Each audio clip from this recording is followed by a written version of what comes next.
ஜெபம் பண்ண கடவோம்.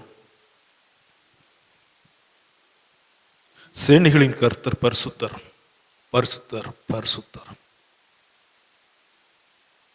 பூமி எங்கும் அவருடைய மகிமையால் நிறைந்திருக்கின்றது.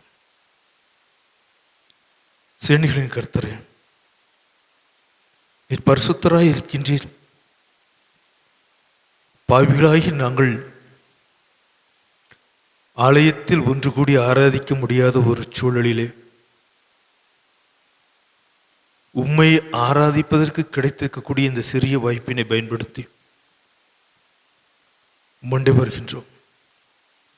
நீர் பரிசுத்தர் என்பதையும் நாங்கள் பாவிகள் என்பதையும் நாங்கள் உணரத்தக்கதாக இந்த நாளின், இந்த வாரத்தின் ஒவ்வொரு தருணமும் இருக்கட்டும் அப்பா. மீட்கப்பட்ட பாவிகளாக நாங்கள் எப்பொழுதும் வாழ முது பலத்தை தாரும். ஆண்டவர் இயேசு கிறிஸ்துவின் பரிசுத்த நாமத்தில் வேண்டிக் கொள்கிறோம் நல்ல பிதாவே, ஆமேன். ஆண்டவருடைய பரிசுத்த நாமத்து மகிமை உண்டாக. கிறிஸ்தவ கீர்த்தனைகளில் 3வது பாடலை பாடுவோம். 3வது பாடல் ஆகமங்கள் புகழ் வேதா நமோ நமோ. கிறிஸ்தவ கீர்த்தனைகளில் 3வது பாடல்.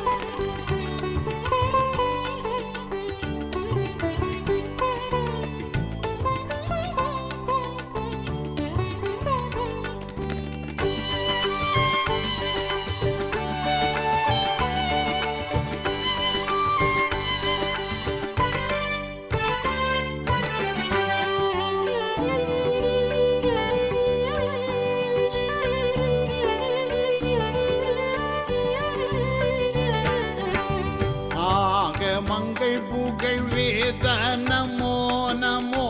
வாது தங்கு குருநாத நமோ நமோ. ஆயர் வந்தனை செய்பாத நமோ நமோ.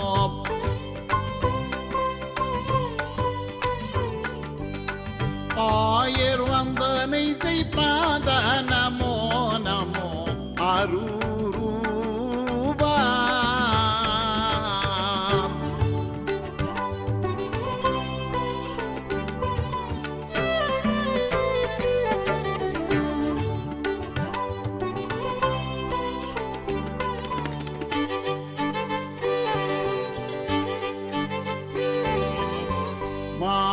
மண்டல விலாச நமோ நமோ. மேக பந்தியின் உல்லாச நமோ நமோ. வானே சங்கம விஸ்வாச நமோ நமோ.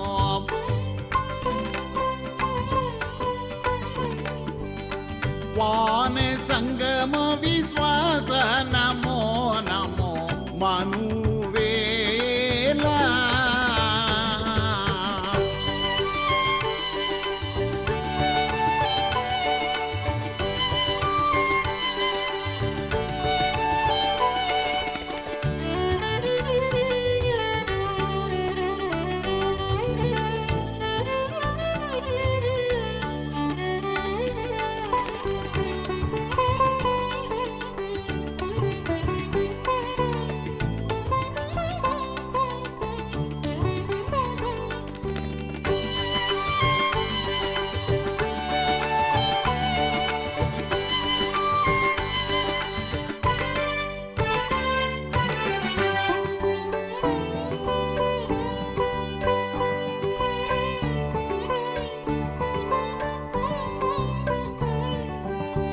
நாகபிம்பம் உயர் போல நமோ நமோ. ராகமும் பணி செய்தீல நமோ நமோ. நாடும் அன்பர் அனுகூல நமோ நமோ.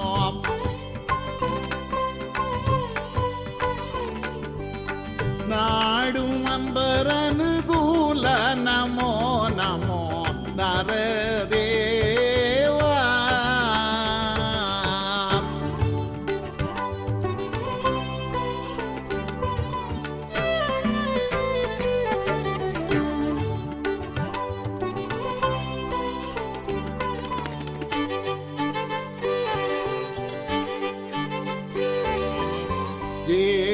మంత్రమురుభూమా నమో నమో யூகதந்திரவதி சீம நமோ நமோ இயேசுவென்ற திருநாம நமோ நமோ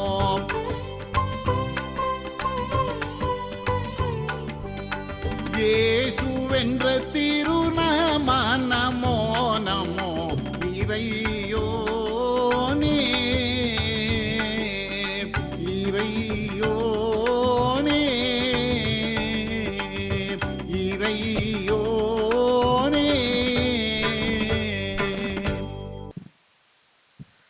ஜெபம் செய்வோம்.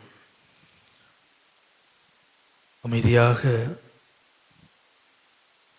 நம் ஆண்டவரிடம் அறிக்கையிடுகின்ற ஒவ்வொரு பாவமும் மன்னிப்பையும் என்று நாம் கேட்பதும் ஒரு ஜெபமாக இருக்கின்றது.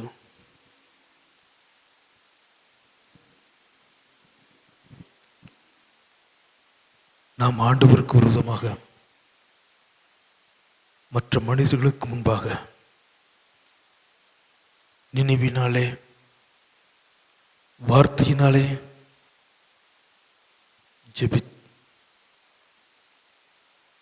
பாவங்களை நினைத்திருக்கின்றோம்.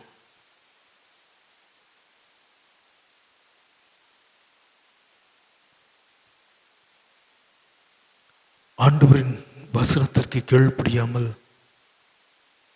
வாழ்ந்து கொண்டிருக்கின்றோம்.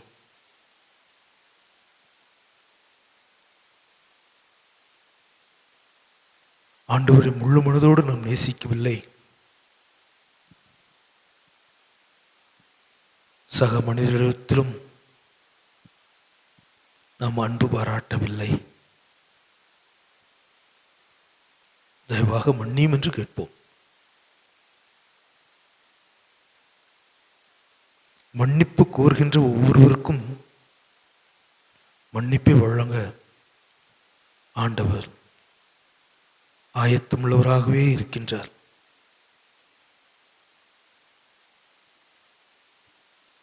மனிதர்களாகிய நாம் மற்ற மனிதர்களின் குற்றத்தை மன்னித்து விட்டோம் என்று சொல்லிவிட்டு அதை மறக்காமல் வைத்திருப்போம். ஆண்டவரோ மன்னித்தும் விடுகின்றார், மறந்தும் விடுகின்றார். தயவாக அறிக்கிடுவோம்.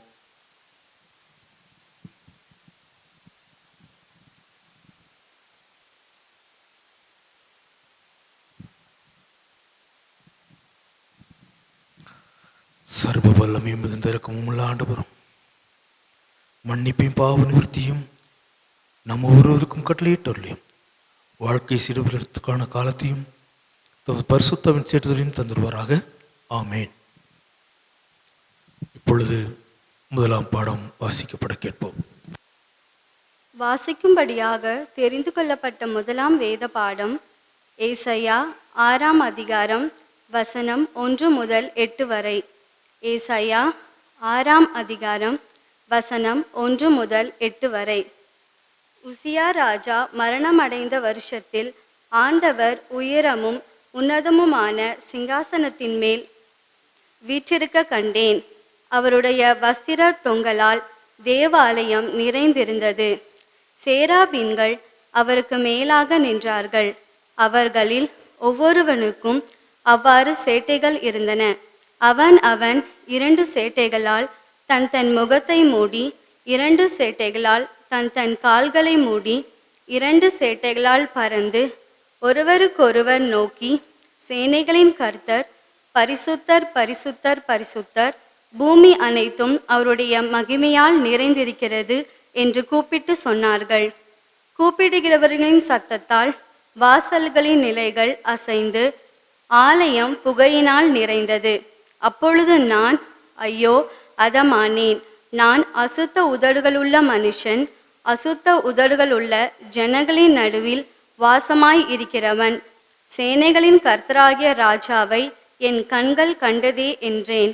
அப்பொழுது சேராபீன்களில் ஒருவன் பலிபீடத்திலிருந்து தன் கையிலே பிடித்த குறட்டால் ஒரு நெருப்பு தழலை எடுத்து என்னிடத்தில் பறந்து வந்து அதனால் என் வாயை தொட்டு இதோ இது உன் உதடுகளை தொட்டதினால் உன் அக்கிரமம் நீங்கி உன் பாவம் நிவர்த்தியானது என்றான்.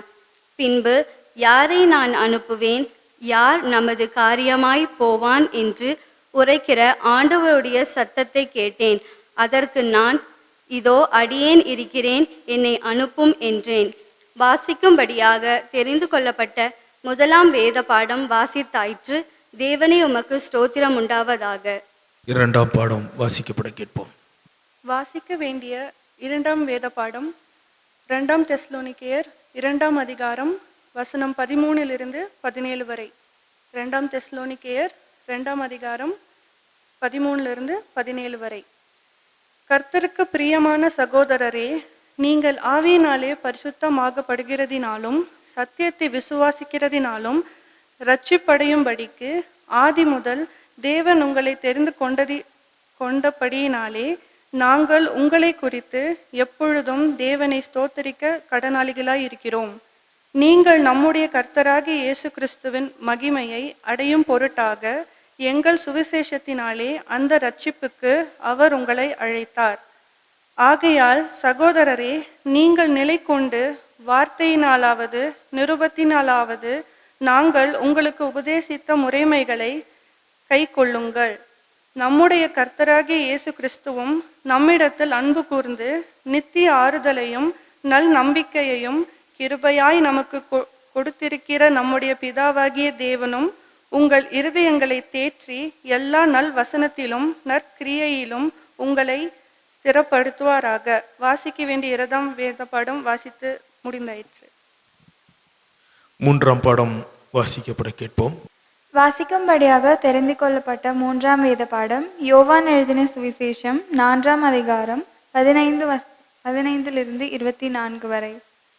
அந்த ஸ்திரீ அவரை நோக்கி, ஆண்டவரே, எனக்கு தாகம் உண்டாகாமலும் நான் இங்கே மூண்டு கொள்ள வராமலும் இருக்கும்படி அந்த தண்ணீரை எனக்கு தர வேண்டும் என்றாள்.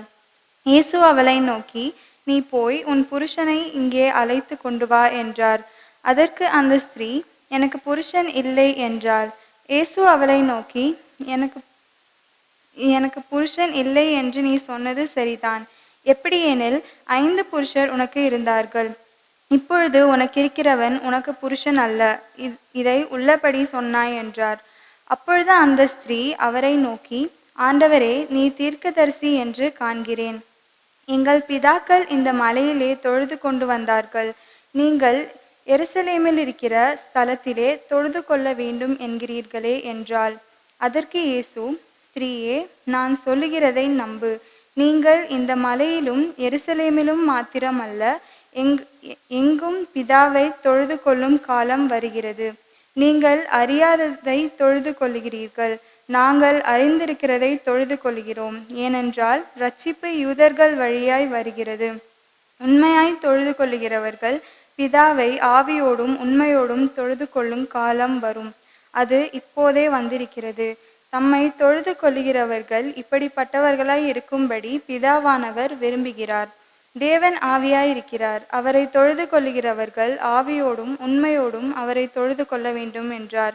அந்த ஸ்திரீ அவரை நோக்கி, கிறிஸ்து எனப்படுகிற மேசியா வருகிறார் என்று அறிவேன். அவர் வரும்போது எல்லாவற்றையும் நமக்கு அறிவிப்பார் என்றாள். அதற்கு இயேசு, உன்னுடனே பேசுகிற நானே அவர் என்றார்.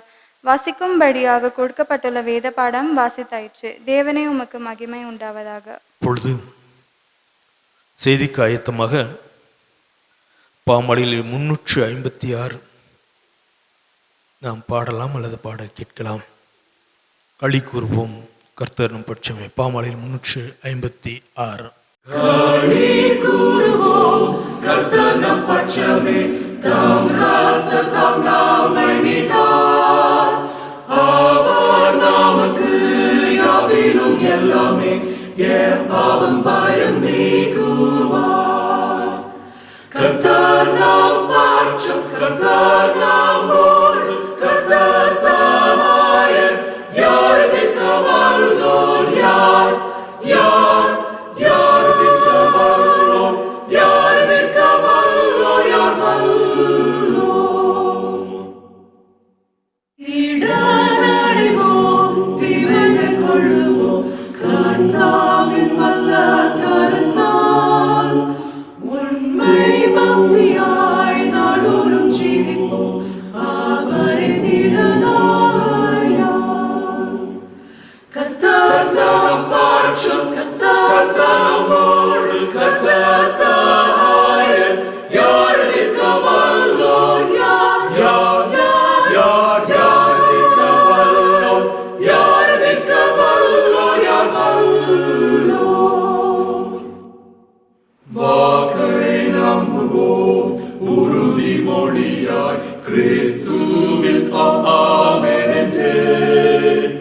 பூமி ஒளிந்தும் என்றும் உறுதியாய் நிலைக்கும் இது மெய்யே. கர்த்தர் நாம் பாட்சம், கர்த்தர் நாமோடு, கர்த்தர் சகாயர். யார் நிற்க வல்லோர்? யார் யார் யார் நிற்க வல்லோர்? யார் நிற்க வல்லோர்? யார் வல்லோர்? நிலைத்திருப்போம் கர்த்தரின் கட்டிலில், ஆதால் நித்திய ஜீவன் உண்டாம். பற்றும் ஏழையை தம் வல்ல கரத்தில் வைத்தென்றும் பாதுகாப்பாராம். கர்த்தர் தாம் பாட்சம், கர்த்தர் தாமோடு, கர்த்தர் சகாயர். யார் நிற்க வல்லோர்? யார் யார் யார் யார் நிற்க வல்லோர்? யார் நிற்க வல்லோர்? யார் வல்லோர்? ஆவியோடும் உண்மையோடும் இல்லங்களிலிருந்து தான் ஆராதிக்க முடியுமானால் சபை கூடி வருவது வீணாய் போய்விடுமே. ஆண்டவரே, உலகம் எங்கும் இருக்கின்ற ஒவ்வொரு திருச்சபையும் ஒவ்வொரு ஆலயமும் இந்த 16 மாதங்களாங்க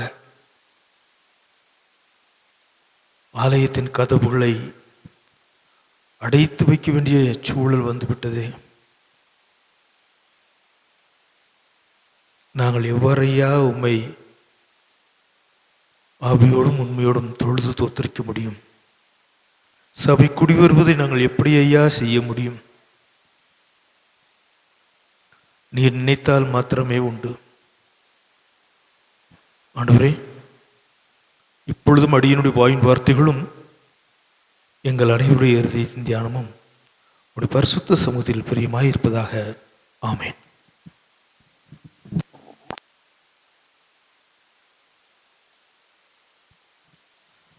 ஆண்டவராய் இயேசு கிறிஸ்துவின் இனிய திருப்பெயரிலே உங்கள் ஒவ்வொருவரையும் அன்புடன் வாழ்த்துகின்றேன். இந்த நாளிலும் ஆண்டுடைய செய்திக்குள்ளாக நாம் கடந்து செல்வோம்.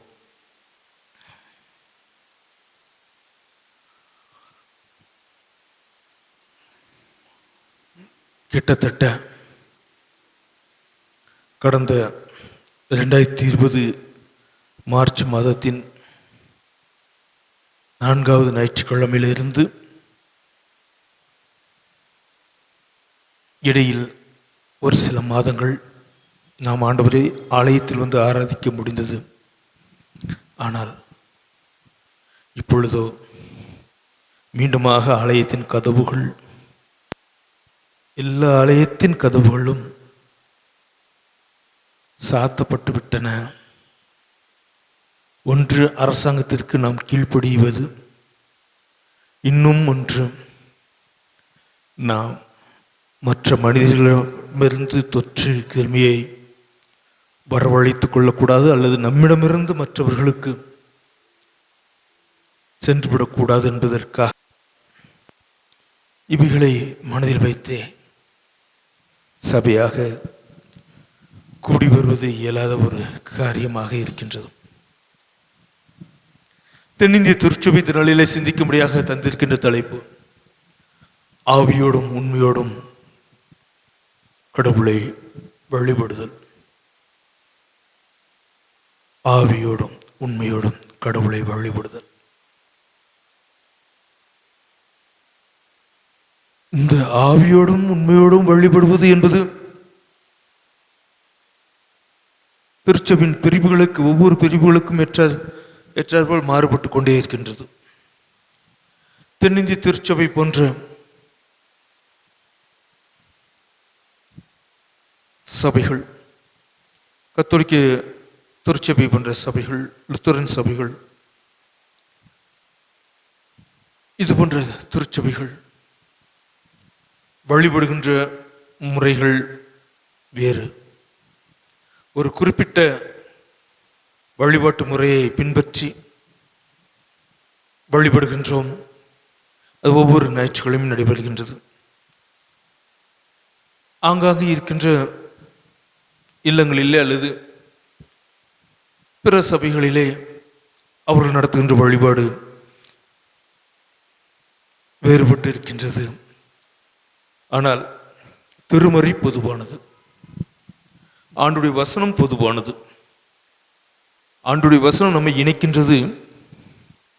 ஆண்டுடைய வசனத்தினால் மனிதர்கள் சபைகளாக பிரிந்து போய் விடுகின்றார்கள். ஏசாயா தீர்க்கதரிசன புஸ்தகத்திற்குள்ளாக வருவோம். உசியா ராஜா மரணமடைந்த வருஷத்தில், உசியா ராஜா மரணமடைந்த வருஷம் ஆண்டவர் உயரமும் உன்னதமான சிங்காசனத்தின் மேல் வீற்றிருக்க கண்டேன்.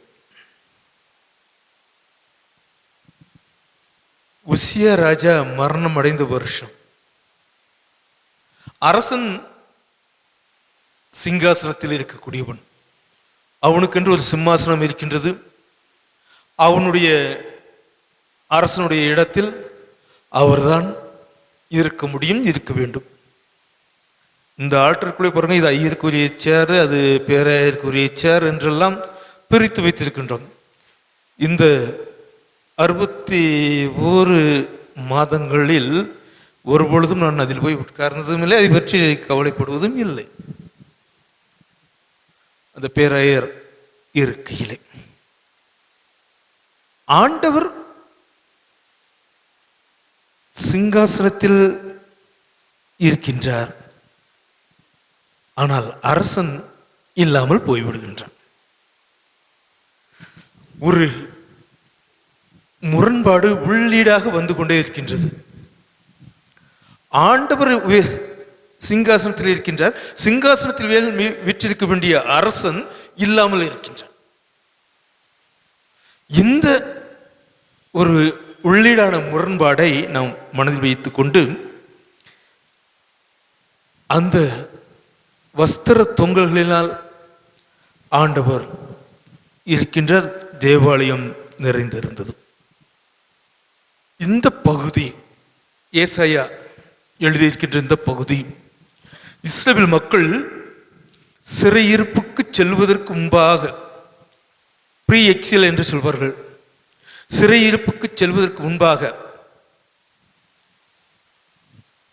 எழுதப்பட்ட ஒன்று. ஏனென்றால் இஸ்ரவேல் மக்களுடைய பாவங்கள் மிகவும் பெரிதாகின்றன, பல்கி பெறுகின்றன. அப்பொழுது வழிபடுவதற்கான வாய்ப்புகள் இல்லை. வாய்ப்புகள் இருந்தன, மனிதர்கள் வர மறுத்து இருந்த காலங்கள். ஆலயத்தை மையமாக, எருசலேம் தேவாலயத்தை மையமாக வைத்து வாழ்ந்து கொண்டிருந்த அன்றைய இஸ்ரவேல் மக்கள் தங்களுடைய பாவங்களினால் ஆண்டவரை விட்டு விலகி போய்கொண்டே இருக்கின்றார்கள். வழிபடுவதற்கான வாய்ப்புகள் இல்லை. இப்பொழுது ஏசாயா இந்த காட்சியை, இந்த தரிசனத்தை பார்க்கின்றார். அரசன் இல்லாமல் போய்விடுகின்றான், சிங்காசனத்தின் மேல் இருக்க வேண்டியவன். ஆனால் உலகின் அரசர் சிங்காசனத்தின் மேல் இருக்கின்றார். அதாவது மனிதர்களை தவறாக வழிநடத்தினவர் இல்லை, நேர்மையாக வழிநடத்துகின்றவர் இருக்கின்றார். இஸ்ரேல் மக்களுடைய சரித்திரத்தில் பார்ப்போமானால்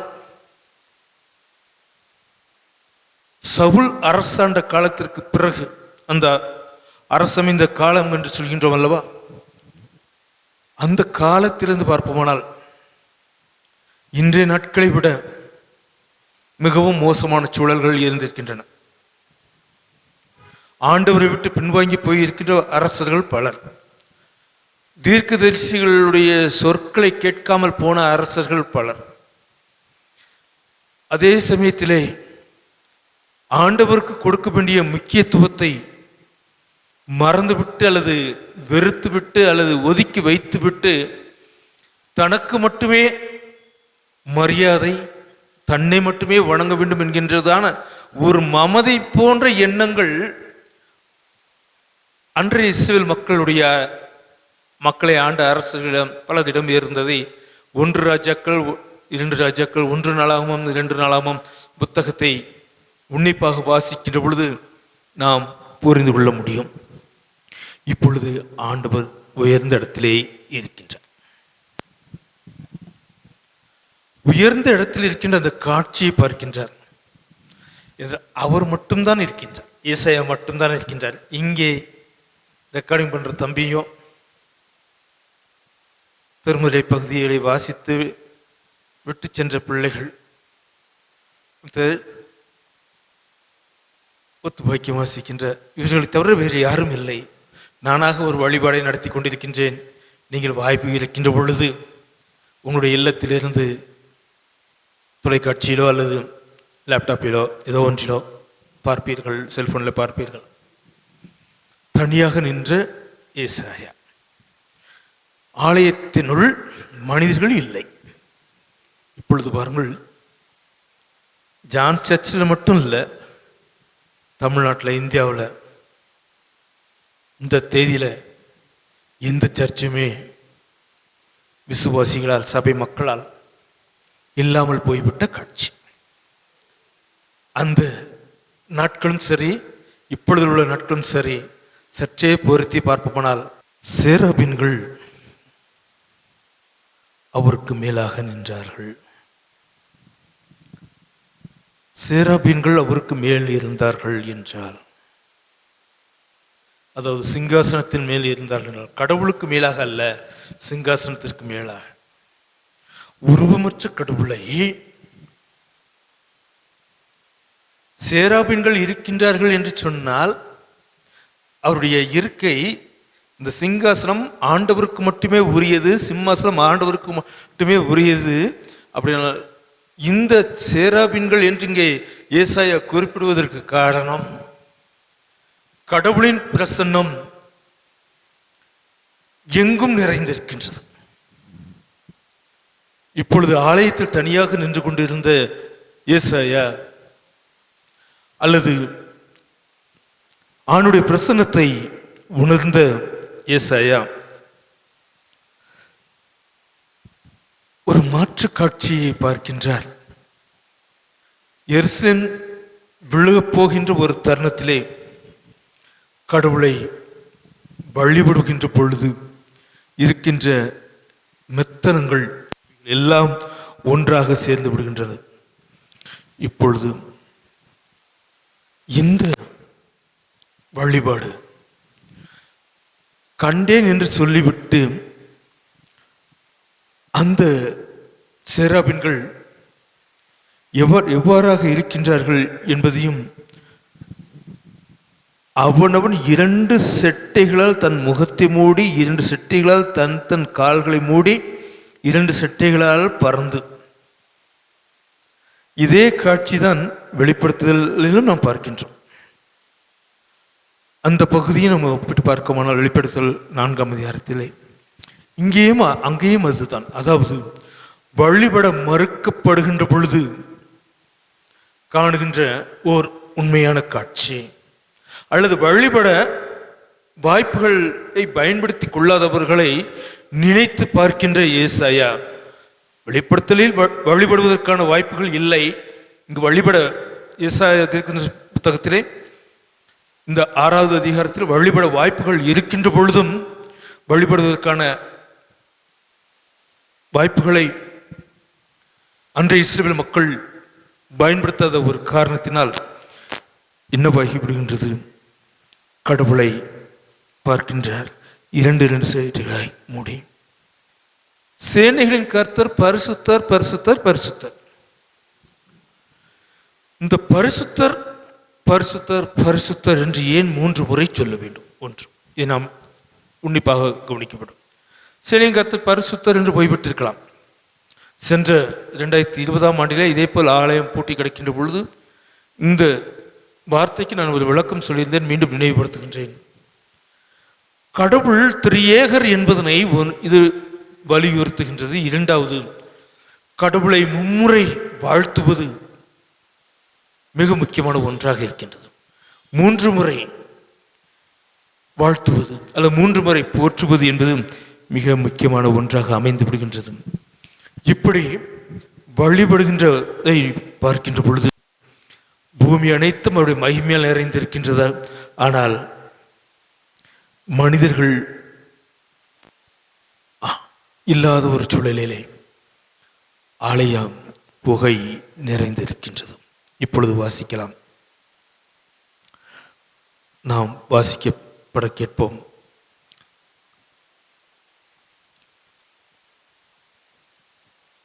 தயவாக திருப்பிக் கொள்ளுங்கள்.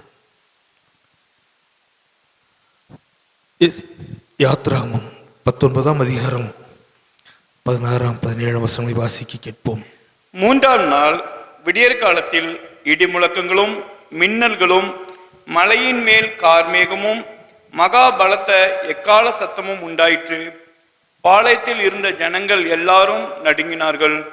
அப்பொழுது ஜனங்கள் தேவனுக்கு எதிர்கொண்டு போக மோசே அவர்களை பாளையத்திலிருந்து புறப்பட பண்ணினான். அவர்கள் மலையின் அடிவாரத்தில் நின்றார்கள். தொடர்ந்து வாசிக்கலாம். 1 ராஜாக்கள் 19ஆம் அதிகாரம் 11ஆம் 12ஆம் வசனங்கள். 1 ராஜாக்கள் 19ஆம் அதிகாரம் 11ஆம் 12ஆம் வசனங்கள். அப்பொழுது அவர், நீ வெளியே வந்து கர்த்தருக்கு முன்பாக பர்வதத்தில் நில் என்றார். அப்பொழுது இதோ கர்த்தர் கடந்து போனார். கர்த்தருக்கு முன்பாக பர்வதங்களை பிளக்கிறதும் கண்மலைகளை உடைக்கிறதுமான பலத்த பெருங்காற்று உண்டாயிற்று. ஆனாலும் அந்த காற்றிலே கர்த்தர் இருக்கவில்லை. காற்றிற்கு பின் பூமி அதிர்ச்சி உண்டாயிற்று. பூமி அதிர்ச்சியிலும் கர்த்தர் இருக்கவில்லை. பூமி அதிர்ச்சிக்கு பின் அக்கினி உண்டாயிற்று. அக்கினியிலும் கர்த்தர் இருக்கவில்லை. அக்கினிக்கு பின் அமர்ந்த மெல்லி சத்தம் உண்டாயிற்று. கடவுளின் காட்சியை இந்த 2 பகுதிகளில் பார்க்கின்றோம். எங்கும் நிறைந்திருக்கின்ற கடவுள் இப்பொழுது பரிசுத்தர் என்று போற்றப்படுகின்றார். கடவுள் பரிசுத்தர் உண்மைதான். அவர் பரிசுத்தர் என்பதனை எப்படி புரிந்து கொள்வது? ஹோலி ஹோலி ஹோலி என்று சொல்லப்படுகின்ற அந்த வார்த்தை கிரேக்கு வார்த்தையில் நாம் சற்று இங்கே எபிரேய வார்த்தை ஹோலி ஹோலி ஹோலி என்கிற வார்த்தைக்கு சரியாக நாம் ஆங்கிலத்திலே மொழிபெயர்ப்போமானால், ஆங்கிலத்திலிருந்து எடுத்துக்கொள்வோமானால் செப்பரேட் ஃப்ரம் அதர்ஸ். நமக்கென்று உருவம் இருக்கின்றது. உள்ளங்காலிலிருந்து உச்சம் தலை வரைக்கும் நமக்கென்று ஒரு உருவம் இருக்கின்றது. கடவுள் உருவமற்றவர், நம்மை கட்டிலும் தனித்து இருக்கின்றார். அல்லது கடவுளை விட்டு நாம் தனித்து நிற்கின்றோம், தனிமையாக இருக்கின்றோம். கடவுளின் தோற்றத்தில் நாம் இல்லை, நம்முடைய தோற்றத்தில் கடவுளும் இல்லை. எனவே அந்த கடவுள் எங்கும் நிறைந்திருக்கின்றவர், அவர் பரிசுத்தராக இருக்கின்றார். இப்பொழுது தன்னைத்தானே உணர்கின்றார். ஒரு வழிபாடு என்பது நம்மை நாம் உணர வைப்பது. வழிபாடு என்பது அல்ல, ஆராதனை என்பது தன்னைத்தானே உணர்வது. தயவாக வாசிக்கப்பட கேட்போம். ஏசாயா 6ஆம் அதிகாரம் 5ஆம் வசனம். அப்பொழுது நான், ஐயோ அதமானேன், நான் அசுத்த உதடுகள் உள்ள மனுஷன், அசுத்த உதடுகள் உள்ள ஜனங்களின் நடுவில் வாசமாயிருக்கிறவன், சேனைகளின் கர்த்தராகிய ராஜாவை என் கண்கள் கண்டதே என்றேன். சேனையின் கர்த்தராகிய ராஜாவை என் கண்கள் கண்டன. நான் அசுத்த உதடுகள் உள்ள மனிதன். வழிபாடு என்பது நம்முடைய உண்மைத்தன்மையை ஒத்துக்கொள்வது. ஆலயத்திற்குள் இருக்கின்ற எல்லாரும் பரிசுத்தரமல்ல, நடத்துகின்ற ஆயரும் பரிசுத்தர் அல்ல. ஆண்டவர் ஒருவரை தவிர பரிசுத்தர் என்று சொல்லப்படுவதற்கு வேறு ஆட்கள் இல்லை. எனவே தன்னை உணர்வது, நான் அசுத்த உதடுகள் உள்ள மனிதன், தன் இயலாமையை, தான் பார்க்கக்கூடாத ஒரு காட்சியை பார்த்து விட்டபடியினால் தன்னுடைய இயலாமை புலப்படுகின்றது. நாம் கடவுளை உணர வேண்டுமானால், உணர்கின்ற பொழுது வேண்டுமானால் நம்முடைய இயலாமையை அல்லது நம்முடைய உண்மைத்தன்மையை கடவுளிடம் அறிக்கையிடுவது. அறிக்கையிட்டு விட்டால் மட்டும் போதாது. தொடர்ந்து 6ஆம் வசனத்தில் வாசிக்கட்டும். அதே அதிகாரம் 6ஆம் வசனம். அப்பொழுது சேராபின்களில் ஒருவன் பலிபீடத்தில் இருந்து தன் கையிலே பிடித்த குறட்டால் ஒரு நெருப்பு தழலை எடுத்து என்னிடத்தில் பறந்து வந்து, தொடர்ந்து வாசிங்க. அதனால் என் வாயை தொட்டு, இதோ இது உன் உதடுகளை தொட்டதினால் உன் அக்கிரமம் நீங்கி உன் பாவம் நிவர்த்தியானது என்றான். தன்னை அசுத்தன் என்று சொன்ன உடனே ஒரு உண்மையை ஒத்துக்கொண்டு ஒரு காரணத்தினால் என்ன செய்கிறார்? தூய்மையாக்கப்படுகின்றார். ஒரு குறட்டால் நெருப்பு தழல் எடுத்து வந்து அவனுடைய வைத்து விடுகின்றார். உன் பாவங்கள் நிவர்த்தியானது. முதலில் நான் சொன்னேன், சேராபின் என்பது கடவுளுடைய பிரசன்னம், எங்கும் வியாபித்திருக்கின்ற ஒன்று. நாம் நம்மை கடவுளுடன் சரணாகதி அடைய வைப்பதில் தான் வழிபாட்டின் அர்த்தம் இருக்கின்றது. வந்தோம், ஞாயிற்றுக்கிழமை வந்தோம், 1.5 மணி நேரமோ 1.25 மணி நேரமோ 2 மணி நேரமோ கடந்து போனோம் என்பதை விட நம்மை மறு அர்ப்பணம் செய்திருக்கின்றோமா என்பதில் தான், அல்லது நம்மை ஆராய்ந்து பார்க்கின்றோமா, நம்முடைய இயலாமையை, நம்முடைய குற்றங்களை, நம்முடைய எல்லா பாவங்களையும் அறிக்கையிடுகின்ற பொழுது கடவுள் மன்னிக்கின்றவர். வழிபாடு என்பது கடவுளை மன்னிக்கின்றவர் என்பதனை ஏற்றுக்கொண்டு அவரை தேடி வருவது. வழிபாடு என்பது நாம் நம்முடைய மேட்டிமைகளை, பணப்பெருமையை அல்லது நம்முடைய அந்தஸ்தை, நம்முடைய செல்வாக்கை, நம்முடைய இடம் இருக்கின்ற வசதிகளை, நம்முடைய இருக்கின்ற எல்லா வகையான மூவபிள் அசட்டையும் காண்பிப்பதற்காக, அசையும் சொத்துக்களை காண்பிப்பதற்காக ஆலயத்திற்கு வருவது அல்ல. எங்கும் வியாபித்திருக்கின்ற கடவுளை உண்மையாக பற்றி கொள்வது. ஞாபகத்தில் கொள்வோம், வழிபாடு என்பது ஆண்டவர் நம்மை நெருங்கிச் சேர அழைக்கின்றார். ஆனால் நாம் நம்முடைய பெருமைகளில் இருப்போமானால் வழிபடுவது, நாம் ஆண்டவரை வழிபடவில்லை, நம்மை மற்றவர்கள் பார்க்க வேண்டும், மற்றவர்கள் பார்த்து பாராட்ட வேண்டும், அல்லது நமக்கு ஆகாதவர்கள் என்று எவரேனும் இருந்தால் அவர்கள் பொறாமைப்பட, இந்த நோக்கம் இருந்தால் நாம் வழிபட வருவது இல்லை.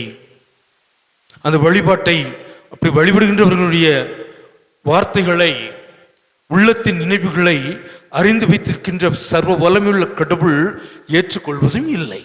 எனவே வழிபாடு என்பது நம்மை மறு அர்ப்பணம் செய்வது, நம்மை ஆராய்ந்து பார்த்து நம்மை கடவுளிடம் ஒப்படைப்பது. அப்பொழுது உன் அக்கிரமம் நீங்கி உன் பாவம் நிவர்த்தியானது என்றார். கடவுள் தூய்மைப்படுத்துகின்ற இடம். கடவுளுடைய நெருங்கி சேர வேண்டுமானால் சேனைகளின் கர்த்தர் பரிசுத்தர் என்று அறிக்கையிடுகின்ற நாம், அவர் நம்மை பரிசுத்தப்படுத்தவும் செய்கின்றார். நாம் அவருடைய நெருங்கி சேர்கின்ற பொழுது, நான் சேனைகளின் கர்த்தர் பரிசுத்தர் பரிசுத்தர் என்று உதடுகள் உச்சரிக்கும், ஆனால் உள்ளம் வேறொன்றை எண்ணிக்கொண்டிருக்கும், இயங்கிக் கொண்டிருக்கும்.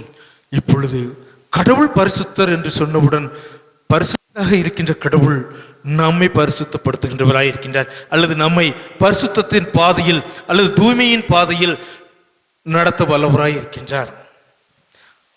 ஆண்டவர் இப்பொழுது பார்த்தோமானால் மனிதரின் தூய்மையையும் கடவுளுடைய தூய்மையும் ஒப்பிட்டு பார்ப்போமானால், தூய்மை நிறைந்த அல்லது பரிசுத்தம் நிறைந்த சர்வ வல்லவர் மனிதர்களின் அருவருப்புகளை அகற்ற வல்லவராக இருக்கின்றார். அடுத்ததாக இந்த பகுதியிலே மற்றொன்று நாம் பார்ப்பது நல்லது. வழிபாடு என்பது worship is an art. கடவுளை வழிபடுவது என்பது ஒரு கலை என்று சொல்வதை காட்டிலும், அதாவது கலை நயத்துடன் கடவுளை வழிபடுவது. அந்த கலை நயம் நம்முடைய அங்க அசைவுகளாக இருக்கலாம், அல்லது நாம் முழந்தாள் படியிடுவதாக இருக்கலாம், அல்லது கையெடுத்து கும்பிட்டு விட்டு உள்ளத்தின் நினைவுகளை ஆண்டவரை சொல்லுகின்ற அந்த இடத்திலே ஒரு கலை இருக்கின்றது. worship is an art. worship is an art. மற்றொன்றை பார்க்க வேண்டும். worship is an science. வழிபடுவது என்பது ஒரு மாற்றத்தை உருவாக்குகின்ற ஒன்று. நான் வழிபடுவது உண்மையாக இருந்தால், ஒவ்வொருவரும் நான் வந்து வழிபடுகிறேன் என்று சொன்னால், கடந்த நாட்களில் நான் செய்த குற்றங்களை மன்னிக்க கேட்பதும், அந்த மன்னிப்பின் அனுபவத்துடன் ஒரு புது மனிதராக உலகில், சோதனைகள் நிறைந்த உலகில், வேதனைகள் நிறைந்த உலகில் ஆண்டவருக்கு பிரியமாக நடப்பதிலே நாம் தடுமாறுகின்றோம். அந்த தடுமாற்றம் என்பது பாவம் அல்ல. தடுமாற்றம் பாவம் அல்ல. நாம் விழுவது பாவம் அல்ல, விழுந்து கிடப்பதுதான் பாவம். நான் விழுந்து விடுகின்றேன், எழுந்து நிற்பதில் தான் நான் பரிசுத்தமுள்ள வாழ்வை நோக்கி பயணப்படுகின்றேன் என்பதின் அர்த்தம். எனவே worship is an science என்று பார்த்தால், நம்மை ஒரு மாற்றத்துக்குள்ளாக வழிபாடு நடத்துகின்றது. worship is an science. மற்றொரு கோணத்தையும் பார்க்கலாம். worship is an accounts. வழிபாடு என்பது நாம் அக்கௌண்டபிலிட்டியாக இருக்கின்றோமா என்பதை உணர தூண்டுவது. என்ன அக்கௌண்டபிலிட்டி? கணக்கா? அல்லது இந்த இவ்வளவு கணக்கு இவ்வளவு வந்தது, இவ்வளவு செலவு என்று நம்முடைய வீடுகளில் எழுதுகின்றோம், ஆலயத்தில் எழுதுகின்றோம். நல்லது. worship and accounts என்று சொல்வதை கட்டிலும் நாம் கடவுளிடம் கணக்கு ஒப்புவிக்கின்றவர்களாக, நான் இதை செய்தேன், இதையெல்லாம் செய்தேன், இதையெல்லாம் செய்யவில்லை. worship is an accounts. ஆனால் worship should not be a commerce. வழிபாடு என்பது வணிகமயமாக விடக்கூடாது. இன்றைக்கு வழிபாடு வணிகமயமாக மாறிவிடுவதில்தான் மனிதர்கள் லயித்து நிற்கின்றார்கள். வழிபாடு என்பது ஒரு பெரிய ஒரு வணிகமாக, ஒரு டிவி சேனல்லையோ, நமக்கு வேற வழி இல்லாமல் லிவிங் ஜீசஸ் டிவி எடுத்து வச்சுட்டு இருக்கோம். என்னப்பா சர்ச்சை திறந்துச்சுன்னா உங்களை கூப்பிடுவோமா? இல்லை. எனவே வழிபாடு என்பது வியாபாரமயமாக்கப்படக்கூடாது. ஏசாயா கடவுளை பார்க்கின்ற அந்த காட்சியிலே பார்க்கலாம். அவர் தன்னை அர்ப்பணிக்கின்றார், தனக்குள்ளாக ஒரு மாற்றத்தை உணர்கின்றார். அர்ப்பணிக்கின்ற பொழுது அவருடைய பார்வைகள், அவருடைய கடவுளை தரிசனத்தை பார்க்கின்ற பொழுது அவரில் ஒரு கலை தருகின்றது. அவருக்குள் அந்த பாவத்தை அறுக்கிடுகின்ற பொழுது, சொல்லுகின்ற பொழுது ஏற்படுகின்ற மாற்றம் ஒரு சயின்ஸாக மாறிவிடுகின்றது. அவர் கடந்து போன நாட்களையும் பொட்டு பார்க்கின்ற, இப்பொழுது இருக்கின்ற சூழலையும் ஒட்டி பார்க்கின்றார், அக்கௌண்ட்ஸ் கொடுத்து விடுகின்றார். ஆனால் அதில் பிசினஸ் இல்லை. worship is not an business. வழிபாடு என்பது ஒரு வணிகமாக இருக்கக்கூடாது. அன்பானவர்களே, நாம் கடவுளை எப்படி வழிபடுகின்றோம்? உண்மையில் ஒரு எடுத்துக்காட்டை சொல்ல வேண்டுமானால், நமக்கு நான் மறுபடியும் அவ்வப்பொழுது தொட்டு காட்டுகின்ற ஒன்று, புதிய ஏற்பாட்டிலே வெளிப்படுத்தின விசேஷத்திலே பார்க்கின்ற பொழுது அந்த நாட்களில் இருந்த அரசியல் சூழல்கள் வழிபட முடியாத ஒன்று, அரசனை ஆராதிக்க வேண்டும் என்ற ஒன்று. அரசனை வழிபட முடியாத காரணத்தினால்தான் இரத்த சாட்சிகள் தோன்றுகின்றார்கள். அவனைத்தான் ஆள வேண்டும், அவனுடைய உருவத்தை தான் வழிபட வேண்டும், அவனுடைய உருவத்திற்கு செய்யப்படுகின்ற அவதூறான காரியங்கள் எல்லாம் கிறிஸ்தவர்கள் பங்கு பெற வேண்டும். அன்றைக்கு கிறிஸ்தவர்கள் அப்பம் குடிபெறுகின்ற பொழுது இது ஆண்டவரின் சரீரம், இது ஆண்டவரின் இரத்தம் என்று சொல்லப்படுகின்ற பொழுது இவர்கள் நரமாமிசம் சாப்பிடுகின்றவர்கள் என்ற ஒரு பொய்க்குற்றம் சாட்டப்பட்டு கொல்லப்பட்டவர்கள். இப்படியாக 1ஆம் நூற்றாண்டு திருச்சபை இருந்தது. ஆனால் விசுவாசத்தில் நிலைத்திருந்தார்கள். இன்னைக்கு நம்ம தாத்தாவுடைய தாத்தாவோ ஒரு 5-6 தலைமுறைகளுக்கு முன்பாக அல்லது 7-8 தலைமுறைகளுக்கு முன்பாக அவரிடம் இருந்த பக்தி இன்றைக்கு நம்மிடம் இல்லை.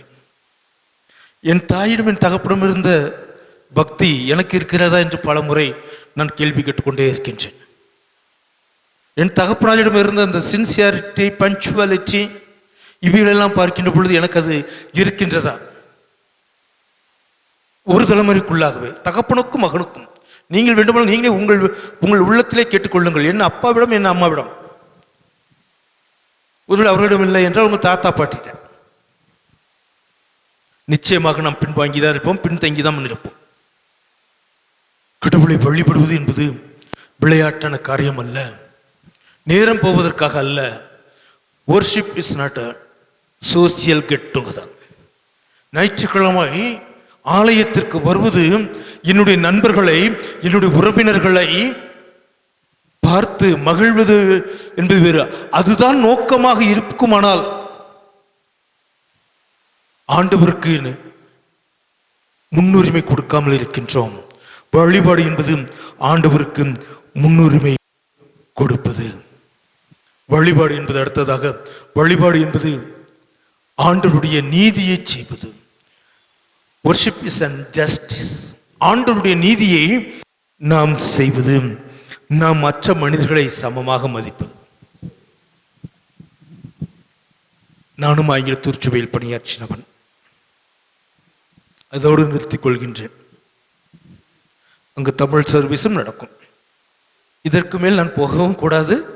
அது போவது மறுபடியும் அங்கே போகிறதுக்கான வாய்ப்பு இல்லை. நான் கோயம்புத்தூருக்கு போக போகிறேன். எனவே வழிபாடு என்பது அனைவரும் சமமாக பார்க்க வேண்டும். வழிபாட்டை நடத்துகின்ற ஆயராகிய நான் அனைவரும் சமமாக பார்க்க அழைக்கப்படுகின்றேன். இவர்கள் சற்று பணக்காரர்கள்,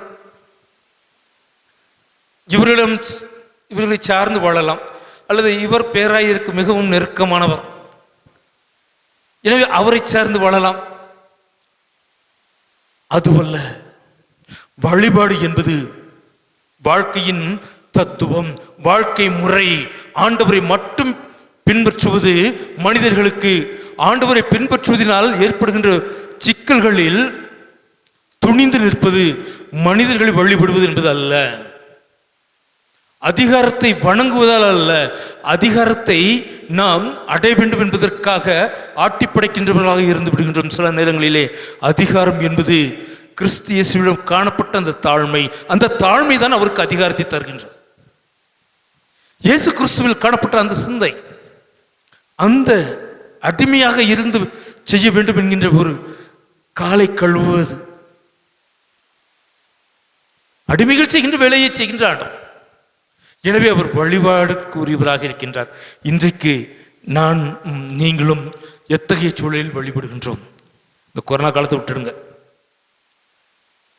கடவுளுடைய கிருபையால என்னைக்கோ ஒரு நாள் இந்த கொரோனா அரெஸ்டாகத்தான் போகுது, கட்டுப்பாட்டுக்குள் கொண்டு வரப்படத்தான் போகின்றது. ஆனால் ஒன்று மட்டும் ஞாபகத்தில் வைத்துக் கொள்ளுங்கள், இனி நான் ஆலயத்திற்கு வர வேண்டுமானால் அல்லது வழிபாட்டிற்கு வர வேண்டுமானால் என்னை வெறுமையாக்குவது. வழிபாடு என்பது என்னை வெறுமையாக்குவது. I should become an empty vessel. என்னை வெறுமையாக்கிவிட்டு ஆண்டவரை அதில் நிரப்புவது. ஆண்டவரை நிரப்புவது என்பது நம்மை அர்ப்பணிப்பது. அன்பானவர்களே, கடவுளின் தூய்மையும் மனிதனின் அருவருப்பும் தான் இன்றைக்கு நாம் பார்க்க வேண்டிய ஒன்று. அவர் பரிசுத்தம் உள்ளவராக இருக்கின்றார். நாம் அசுத்தம் நிறைந்தவர்கள், அருவருப்பானவர்கள். ஆனால் ஒரு சிறு குழந்தை, தவழ்கின்ற ஒரு குழந்தை ஒரு சிறு அருவருப்பை செய்து விட்டது என்று சொன்னால், தவழ்கின்ற ஒரு குழந்தை ஏதேனும் ஒரு சிறு அருவருப்புகளை தரையில் எதை செய்துவிட்டால் அந்த தாய் தவழ்கின்ற அந்த குழந்தையை அடிக்க மாட்டார். அடித்தால் அவர் தாயாகவும் இருக்க மாட்டார்.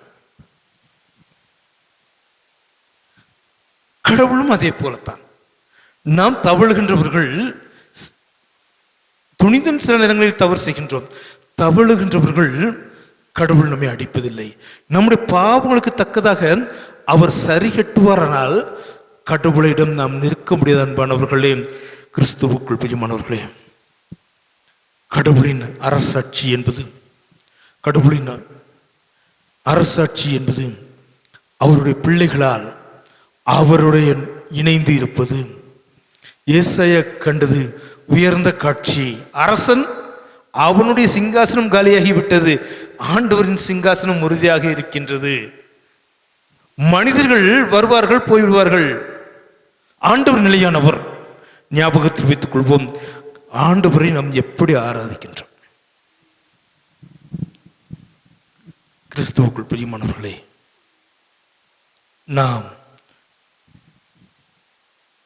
கடவுளை வழிபடுவது என்பது ஏனோதானோ என்று அல்ல. 2 பாமாலை 2 கீர்த்தனை அல்லது 3 பாமாலை ஒரு கீர்த்தனை அல்லது சபைக்கு மாறுபடுகின்ற ஒன்று. இவைகள் வழிபாடு என்பது வழிபாட்டில் இருக்கின்ற ஒரு சாரம்சம் தானே தவிர, வழிபாடு என்பது நம்மை மறு உருவாக்கம் செய்வது. ஆராதனை என்பது நம்மை மாற்றுவது, நம்முடைய இயல்புகளை, நம்முடைய தன்மைகளை, நம்முடைய எல்லா காரியங்களையும் கடவுளுக்காக அர்ப்பணிப்பது. இது இருக்குமானால் நாம் வழிபடுவது உண்மையாக இருக்கும். அப்பொழுது நாம் பரிசுத்த அலங்காரத்துடன் கடவுளை தொழுது கொள்ள முடியும். அந்த பரிசுத்த அலங்காரம் என்பது நாம் நம்மை அலங்கரித்து விட்டு வருவது அல்ல. சிலுவையில் தொங்கிக் கொண்டிருக்கின்ற, என்னுடைய பாவங்களுக்காக தொங்கிக் கொண்டிருக்கின்றவரை என் உள்ளத்தில் எண்ணியவாறு அவர் உயிரோடு எழுந்தவர் என்பதனை விசுவாசிக்கின்றவராக உள்ளே வருவது ஜஸ்ட் டைம் பாஸ் அல்ல. சற்றே யோசித்து பார்ப்போமானால், ஆலயம் பூட்டப்பட்டிருக்கின்ற இந்த நாட்களில்தான் நாம் சற்று ஆண்டவர் என்று நெருங்கி சேர்கிறோமோ என்ற எண்ணம் எனக்குள் வந்து கொண்டிருக்கின்றது. அதுக்காக ஆலயம் பூட்டப்பட வேண்டும் என்பது என்னுடைய நோக்கம் அல்ல. இது ஆலயம் திறந்தாலும் நடக்க வேண்டும். நீ சர்ச்சுக்கு போயிருக்கலாம், இந்த கொரோனா தடுத்துடுச்சு, இதெல்லாம் எண்ணுகின்றோம். ஆனால் வழிபாடு என்பது கடவுளை நெருங்கி செல்வது மட்டுமல்ல, கடவுளின் உண்மைத்தன்மைக்கு, தூய்மைத்தன்மைக்கு நம்மை மாற்றிக்கொள்வதற்கு ஒரு டிரான்ஸ்ஃபார்மேஷன், மறு உருவாக்கம் இருக்குமானால் நம்முடைய ஆராதனைகள் உண்மை உள்ளதாக ஆவியோடும் அனலோடும் நாம் தொழுது கொள்ள முடியும். இதில் அந்த ஆராதனை முறையை பெரியது, இந்த ஆராதனை முறை சிறியது என்று நான் சொல்லவில்லை.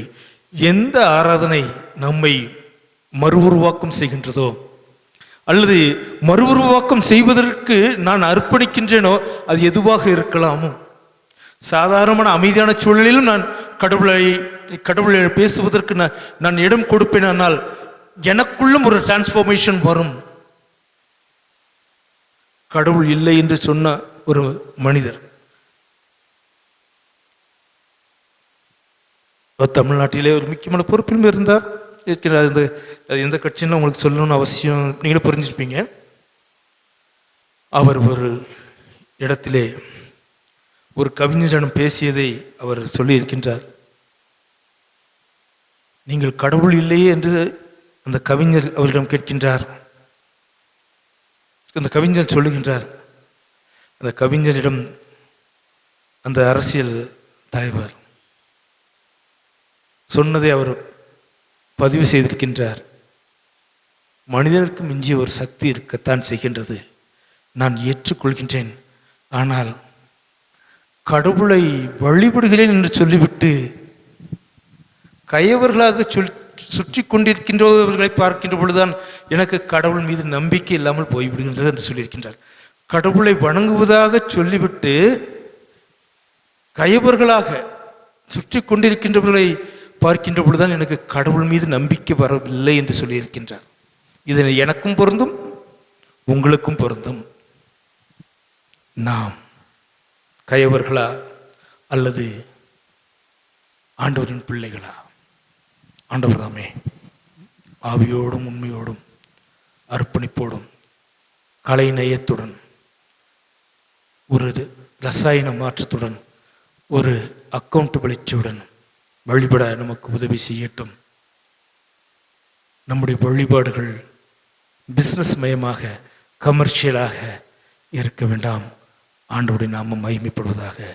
சேனைகளின் கர்த்தர் பரிசுத்தர், பரிசுத்தர், பரிசுத்தர். God bless you. சபையின் மக்களுக்கு சில வேண்டுகோள்கள், அறிவிப்புகள். கடந்த 12ஆம் தேதி கீழட்டடியில் வசித்து வந்த நமது ஆலயத்தை சார்ந்த திரு சி. சாமுவேல் அவர்கள் மறுமைக்குள்ளாக கடந்து சென்றிருக்கின்றார்கள். அண்ணாதை இழந்து தவிக்கின்ற அவருடைய மகள், மருமக்கள், பிள்ளைகள், பேர குழந்தைகள் அனைவருக்கும் உயிர்த்திருந்த ஆண்டவர்தாமே ஆறுதலையும் தேர்தலையும் தந்துடுவாராக. சந்தக்காரர்களை உங்களில் சிலர் கொண்டு கொடுத்திருக்கின்றீர்கள். ஆண்டவருக்கு நன்றி செலுத்துகின்றோம். இந்த காணிக்கைகளை ஆண்டவர் ஆசீர்வதிப்பாராக.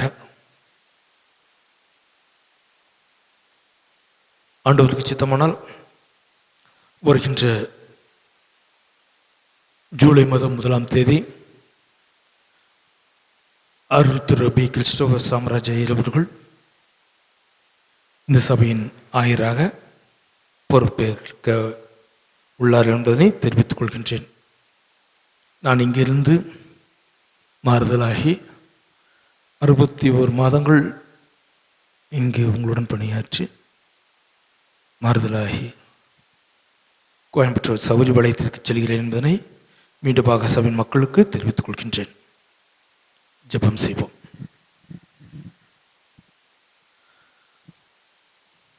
மகா இரக்கமும் பரிசுத்தமும் நல்ல தகப்பனே,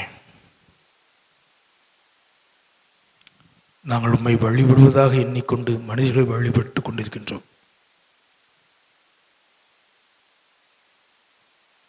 மனிதர்களுடைய எங்களுடைய பாவங்களை, எங்களுடைய குறைகளை நம்பிக்கைக்குரியவர்களிடம் எங்களுடைய பாவங்களை, குறைகளை சொல்லிக் கொள்கிறோம். ஆனால் உம்மண்டை சொல்லுவதற்கு எங்களுக்கு மனம் இல்லை, எங்களுக்கு ஜெபிப்பதற்கு மனம் இல்லை. ஆனால் உம்முடைய ஆசீர்வாதத்தை மட்டும் வேண்டி நிற்கின்றோம்.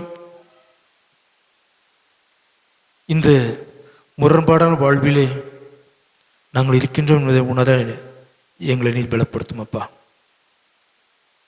ஆண்டவரே, கொரோனா தொற்றின் தீவிரம் குறைந்ததாக சொல்லப்படுகின்றாலும் உண்மை நிலைமையை நீர் அறிவீர். அது எப்படி இருக்கும் என்பதை நீர் அறிவீர். ஆண்டவர் தாமே இம்மட்டும் நீர் பாதுகாத்து வந்திருக்கின்றேன். நாங்கள் பாதுகாப்பு எல்லைகளை கடந்து செல்கின்ற பொழுது எங்களுக்கு தீங்குகளை வரவழைத்துக் கொள்கின்றோம் என்பதை உண்மையை நாங்கள் உணர கிருபை செய்யும்.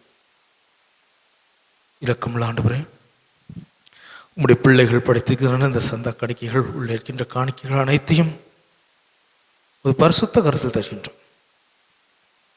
ஆண்டவரின் நிறைவான ஆசீர்வாதம் ஒவ்வொரு பிள்ளைகளோடும் தயவாக இருக்கட்டும்.